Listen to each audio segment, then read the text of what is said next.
ખારવા સમાજના વાણોટ તરીકે સતત 5મી વાર પવનભાઈ શિયાળની થઈ નિમણૂક.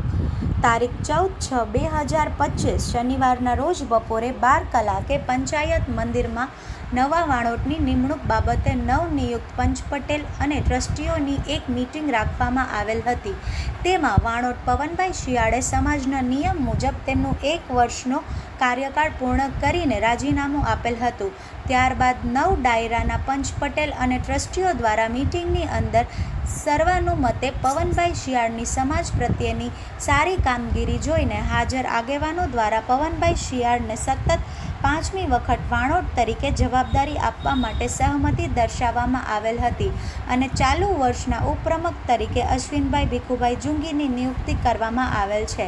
તેમજ ખારવા સમાજ દ્વારા એક કામગીરીઓ ચાલતી હોય તેમને ધ્યાનમાં લઈ અને સમાજની કામગીરીમાં વાણોટ તેમજ પંચ પટેલ અને ટ્રસ્ટીઓ દ્વારા કાંઈ પણ સમસ્યાઓ ઊભી ન થાય તેમના માટે સમાજમાં નક્કી કર્યા મુજબ એક વરિષ્ઠ સલાહકારોની સમિતિ બનાવવાનું નક્કી કરવામાં આવેલ છે.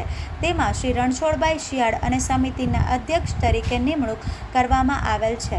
વાણોટ પવનભાઈ શિયાળ તથા નિયુક્ત પંચ પટેલ અને ટ્રસ્ટીઓ દ્વારા વિધિવત ભૈરવનાથજી તથા હનુમાન દાદાની સાક્ષી અને શપથ લીધી હતી. ત્યારબાદ લક્ષ્મી સ્વરૂપ નાની બાળોના હસ્તે વાણોટની તિલક વિધિ કરવામાં આવેલ હતી.